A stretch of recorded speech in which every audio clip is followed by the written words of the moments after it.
The United Kingdom is on the verge of one of the most significant transformations in its modern history, the creation of a nationwide digital identity system. This ambitious plan could fundamentally redefine how every single citizen proves who they are. Supporters champion it as the future of security and convenience, a streamlined way to navigate our increasingly digital world. However, critics raise alarm bells, warning of an unprecedented threat to personal privacy and the very essence of free speech.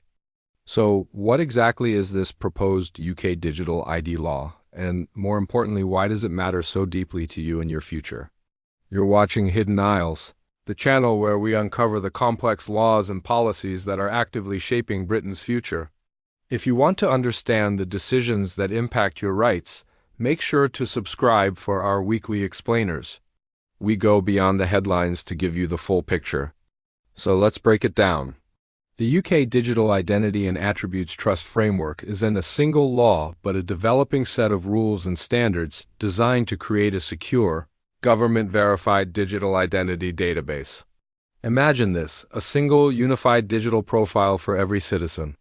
This profile would become your key to accessing a vast range of essential services, from NHS healthcare and banking to booking international travel and even logging into your social media accounts. The core promise is undeniable convenience.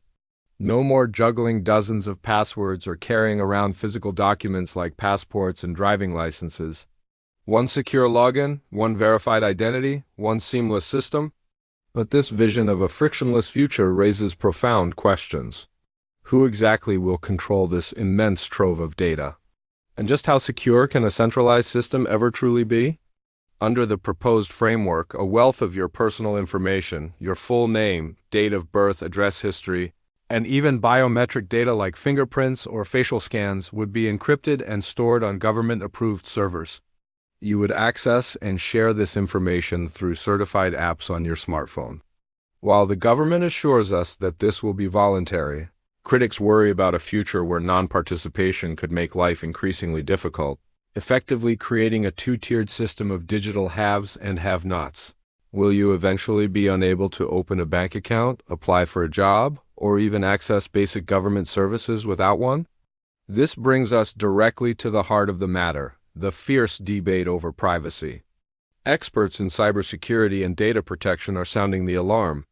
Concentrating the entire nation's sensitive personal data into one interconnected system, they argue, creates what's known as a honeypot, an irresistible target for sophisticated cybercriminals and even hostile state actors.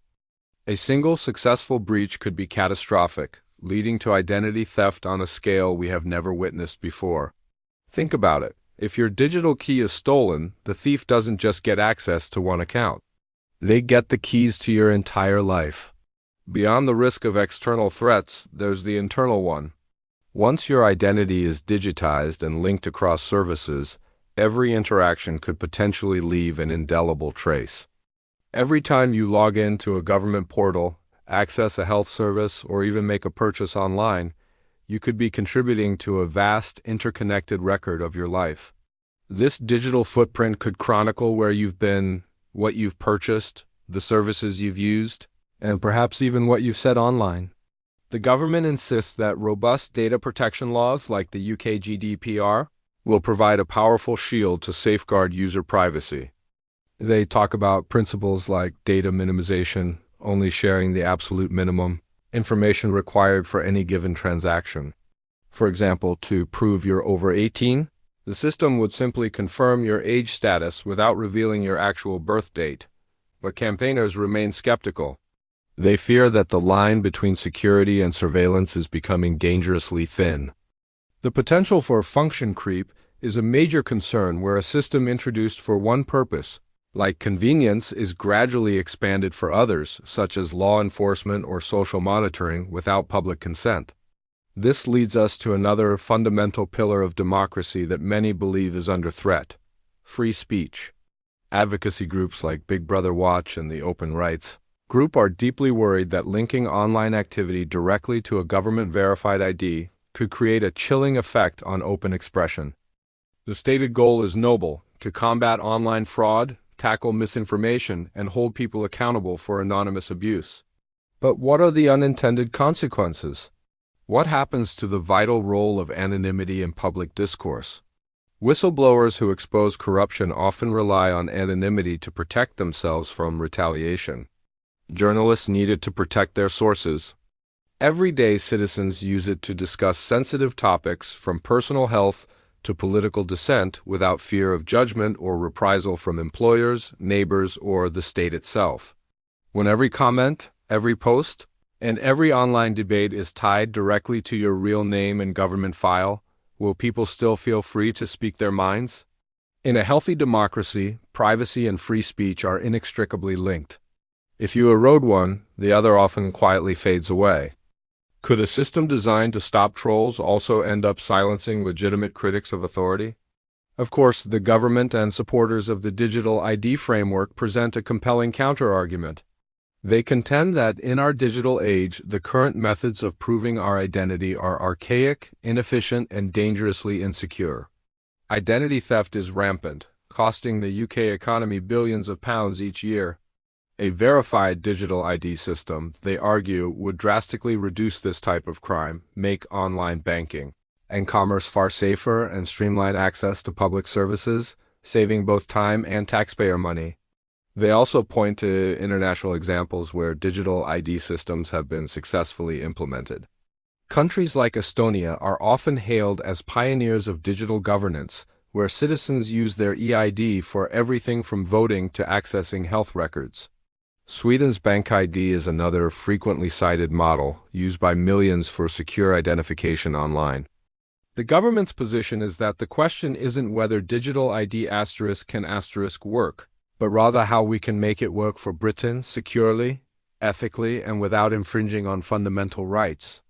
The goal, they say, is to build a framework based on trust, transparency, and user control. So here we are at a crossroads. The UK's journey towards a digital identity system isn't just a technological upgrade. It's a profound ethical and societal challenge. It forces us to confront fundamental questions about the delicate balance between freedom, privacy, and security in modern Britain.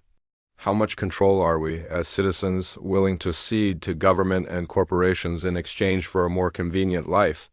Is this an essential step forward into a safer digital future, or is it a step too far down a path towards pervasive surveillance? The debate is far from over, and the final shape of this system will be determined in the months and years to come. That's why your voice is crucial. We want to know what you think. Would you support a national digital ID system? What are your biggest concerns? Let us know in the comments below. Thank you for watching Hidden Isles. For more balanced storytelling that goes beyond the headlines and into the very heart of the laws shaping our nation, don't forget to subscribe and hit the notification bell. We'll see you next week.